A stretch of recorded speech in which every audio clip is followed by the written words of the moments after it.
Eu sempre fui um pouco desconfiada da expressão cultura pop, mas eu não tinha certeza se essa minha desconfiança era justa. Então, eu fiz uma pesquisa e hoje a gente vai conversar sobre a expressão cultura pop.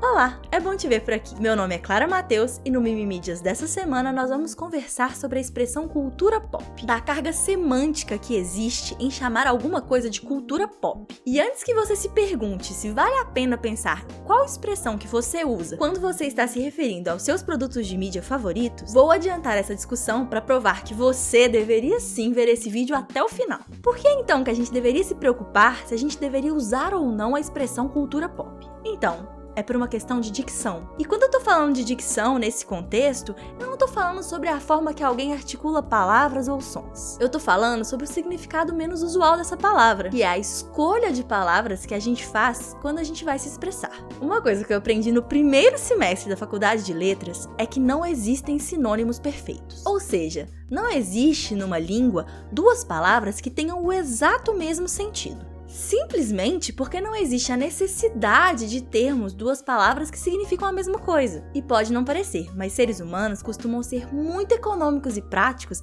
na hora de se comunicar. Por exemplo, as palavras emprego e trabalho, elas podem ser usadas de forma intercambiável, mas elas definitivamente não são exatamente iguais. Você concorda? Embora o Mimimídias seja um trabalho pra mim, o Mimimídias não é o meu emprego. Trabalho é uma palavra que traz nela a ideia de esforço, de objetivo, de produção de alguma coisa. Já a palavra emprego carrega uma certa formalidade. Essa palavra combina com a ideia de um horário rígido, um escritório, um patrão e até uma carteira de trabalho, talvez. E muitas vezes, a escolha de palavras que a gente faz quer dizer muito sobre quem nós somos. As palavras surpreendente e impressionante têm sentidos muito parecidos, né? E elas podem ser usadas em contexto semelhante dependendo de quem é que fala. Um mesmo final de filme pode ser simultaneamente surpreendente e impressionante. Um grande portal poderia apresentar a estatística de que uma mulher é estuprada a cada 11 minutos no Brasil como se fosse surpreendente. Mas o meu sentimento ao olhar para essa estatística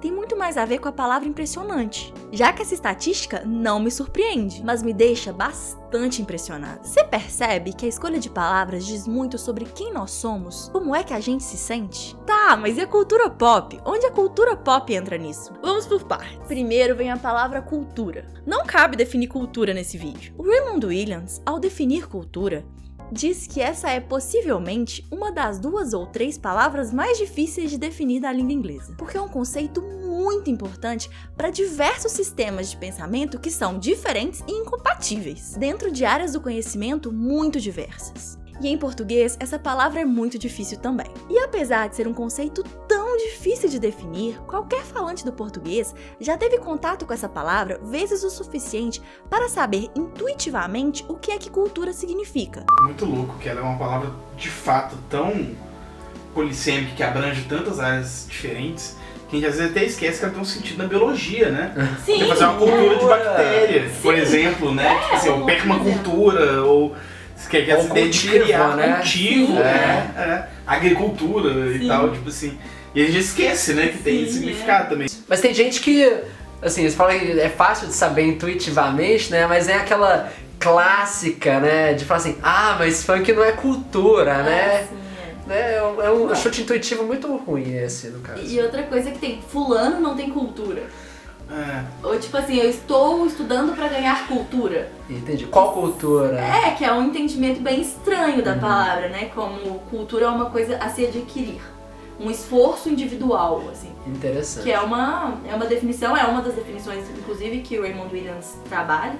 Mas assim, é uma definição que hoje em dia a gente tem como uma coisa super estranha, né? Pra esse vídeo aqui, a gente vai pegar uma das definições do Raymond Williams emprestada. E a gente vai pensar em cultura como um conjunto de práticas intelectuais e artísticas, como a música, a pintura, a escultura, a literatura, o teatro e o cinema. Essa definição é bastante incompleta, mas é esse significado da palavra que está presente na expressão cultura pop. E o pop entra nessa expressão para designar exatamente qual é a cultura da qual a gente está falando. A definição mais completa da expressão cultura pop vem do livro Cultural Theory and Popular Culture, do John Story. E ele apresenta nesse livro algumas formas diferentes de definir essa expressão. A primeira definição é que a cultura pop é uma cultura da qual muita gente gosta, o que propõe uma abordagem quantitativa. Com base em uma análise do número de venda de livros, de ingressos de cinema e teatro, por exemplo, a gente poderia separar o que é cultura do que é cultura pop. O problema, e é um grande problema, seria estabelecer um número no qual um produto deixa de ser cultura para se tornar cultura pop. E sem esse número, dizer que cultura pop é a cultura que muita gente gosta é um conceito meio inútil, porque afinal de contas, o que é que muita gente significa, né? E é muito... E acho que hoje em dia, inclusive, é mais complicado ainda, porque quando a gente tem esse efeito de nichificação do gosto, né, e de cauda longa, muita gente é cada vez menos gente, né? Sim. Então, tipo assim... Interessante isso. Né, então uma régua que se via pra definir o que era pop nos anos 80... não serve hoje. E aí, como que isso funciona? De qualquer forma, ter um apelo com um grande número de pessoas parece, de fato, uma característica indissociável da ideia de cultura pop. Mas sozinho, isso não é o suficiente. A segunda forma de definir o que é cultura pop é aquela que me deixa mais incomodada. A cultura pop seria tudo aquilo que sobra depois que a gente decide o que é a alta cultura. Ou seja, cultura pop seria uma categoria residual. Tudo que não é bom o suficiente para ser considerado alta cultura passa a ser a cultura pop. Tudo que não é bom o suficiente para ser cultura pop não é bom o suficiente para ser cultura pop, passa a ser alta cultura. Eu acho que eu tô nessa aí. Ou seja, a cultura pop é a cultura inferior, a baixa cultura. Simples assim. Mas aí, qual que seriam os parâmetros para a gente separar o que é alta cultura? Qualquer critério que esteja ancorado na qualidade das produções tem uma chance gigantesca de estar equivocado. Algum desses critérios poderia ser que a alta cultura é difícil e complexa, ou até que a cultura pop ela é produzida em massa e é comercial, enquanto a alta cultura seria o resultado de um processo de criação único. Mas o grande complicador, ao dizer que a diferença está na qualidade da produção ou na forma em que a cultura pop é produzida, é que a gente teria categorias fixas, que necessariamente deveriam sobreviver à passagem do tempo. Aquilo que é cultura pop uma vez, seria pra sempre cultura pop. E isso simplesmente não acontece. Um exemplo óbvio são as peças do Shakespeare. O Shakespeare era a cultura pop do período elizabetano. Hoje em dia, no nosso contexto histórico, as peças dele são consideradas tão alta cultura quanto possível. Eu acho genial essa concepção, assim, sabe? Tipo assim, então o Shakespeare, ele era o funk, entre aspas. Eu ia falar isso, o Shakespeare era o Condzilla do século. Condzilla, isso. Condzilla do período elizabetano. Ai, meu Deus do céu, eu preciso esconder esse vídeo da minha orientadora. Gente, se alguém estiver vendo isso e conhecer minha orientadora, não manda esse vídeo pra ela, não. A terceira definição seria: a cultura pop é a cultura de massa. Aqui, a gente chama atenção para o caráter comercial da cultura pop. A cultura pop seria a cultura comercial, produzida em massa e consumida em massa. A ideia de massa é que a audiência da cultura pop seria descerebrada, uma massa de consumidores acrítica que não tem nenhuma condição de separar a boa cultura da cultura feita às pressas. A cultura pop, portanto, ela seria formulaica e manipuladora, assim, feita para consumir com o cérebro desligado, de forma passiva, e até um tipo de cultura que serviria ao propósito de deixar as pessoas mais burras. A quarta definição é tão otimista quanto equivocada. Aqui, a cultura popular seria aquela que tem origem no povo. Ela não tem nada a ver com o que a gente entende como cultura pop. As pessoas que defendem essa abordagem defendem que a expressão cultura popular só seja empregada para designar aquilo que é autenticamente do povo, autenticamente popular, ou seja, a cultura que vem do povo. A quinta definição é uma análise política feita por Gramsci e é fruto do seu conceito de hegemonia. De forma muito abreviada, o uso que Gramsci faz do conceito de hegemonia é para descrever o processo de liderança moral e intelectual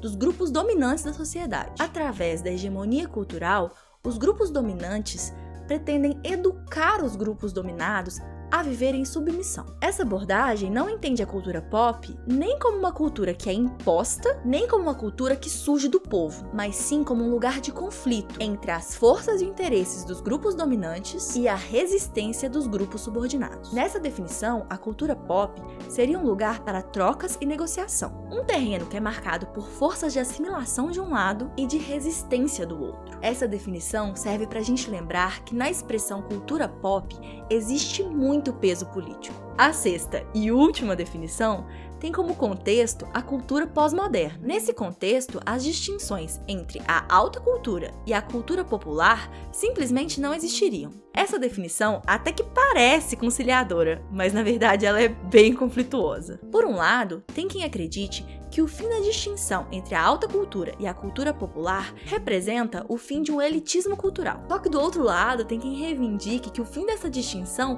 marca a vitória final do mercado sobre a cultura. As definições que o John Story apresentam param por aqui. Além de deixar bem claro que o conceito cultura pop é muito difícil de definir, essas definições mostram que essa expressão passou por muitas mudanças. A questão é, tudo que faz parte desse conceito, todas as definições que o John Story apresenta, continuam em algum lugar dentro de cultura pop. Toda vez que alguém fala em cultura pop, toda essa carga de significados está presente na expressão. Todo esse diálogo e definições conflituosas está dentro da cultura pop. Isso acontece porque o sentido das palavras não é estável. E essa é a ideia que está presente no dialogismo do Bakhtin. O Bakhtin vai dizer que todas as palavras existem em diálogo com outras palavras. De acordo com ele, não existem palavras neutras, palavras que não pertencem a ninguém. Todas as palavras estão carregadas de intenções e sotaques. Todas as palavras têm um gosto, seja uma profissão, um gênero, uma tendência, uma geração, enfim. As palavras têm o gosto do seu contexto. Todas as palavras são carregadas de intenções. Toda vez que a gente escolhe usar uma palavra ou uma expressão, é inevitável carregar o contexto junto com ela. E o contexto da expressão cultura pop, como a gente viu, é no mínimo complexo. É esse o grande problema da cultura pop. Mas tem mais. Quando a gente usa uma palavra de acordo com Bakhtin, a gente se apropria dela. Aí, metade das palavras são de quem tá falando. Metade são das outras pessoas que já falaram essa palavra antes. A gente adapta as palavras com as nossas próprias intenções. Mas já que a gente não escolhe as nossas palavras no dicionário, as palavras que a gente escolhe usar não chegam na gente de forma neutra e impessoal. A gente pega as palavras direto da boca das outras pessoas, quando elas estão servindo os propósitos das outras pessoas. Quando você repete a palavra que você ouviu de alguém, você repete também um pouco da intenção daquela pessoa. É claro que a gente pode tentar usar uma palavra ou uma expressão, como cultura pop, tentando carregar ela de outra intenção. Um propósito ideológico que não seja aquilo que sobrou da alta cultura, por exemplo. Mas é sempre importante pensar que as palavras não são uma mídia neutra, que passam de forma livre entre os falantes. As expressões são superpopuladas das intenções das pessoas que usaram essa palavra antes de nós, como a gente já viu ser o caso da expressão cultura pop. Diz o Bakhtin que expropriar uma palavra e submetê-la aos nossos próprios interesses é possível. A língua não está morta e os sentidos não são estáticos. Mas despir uma palavra dos seus significados e seu contexto anterior é um processo bem complicado. E se for pra gente continuar a usar essa expressão, a gente precisa parar pra pensar no que é que essa expressão nos ajuda? O que é que a gente entende por cultura pop? A separação entre a alta cultura e a cultura pop simplesmente não sobreviveu em muitos dos espaços que a gente frequenta. Quer um exemplo? O Netflix, o Amazon Prime, o YouTube, o Spotify ou qualquer outro sistema de streaming. No Spotify, o que é que separa a Anitta do Beethoven? Inclusive os dois são ótimos.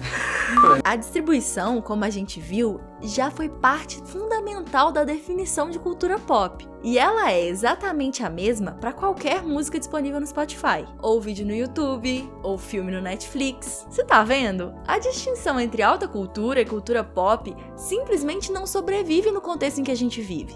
E na minha opinião, essa linha que separa essas duas formas de produção e recepção de cultura fez muito bem em desaparecer. E se no nosso contexto não existe mais essa definição tão clara entre a alta cultura e a cultura pop, por que a gente insiste nessa definição? Você vê algum significado nessa expressão que é digno de ser preservado no mundo onde a gente vive? Você pode ter reparado que aqui a gente não fala em cultura pop. A gente prefere tratar todos os nossos objetos de estudo como produtos de mídia, mas isso já é assunto para outro vídeo. E você acha que a expressão cultura pop valoriza um produto ao lembrar que aquilo também é cultura? Ou segrega e inferioriza os produtos de mídia? Vamos continuar essa discussão nos comentários. Se você quiser ficar por dentro de discussões que estão sempre relacionadas ao universo da tal cultura pop, se inscreva no nosso canal. O canal, que é uma grande referência nossa no YouTube, o Idea Channel, também tem um vídeo sobre essa expressão.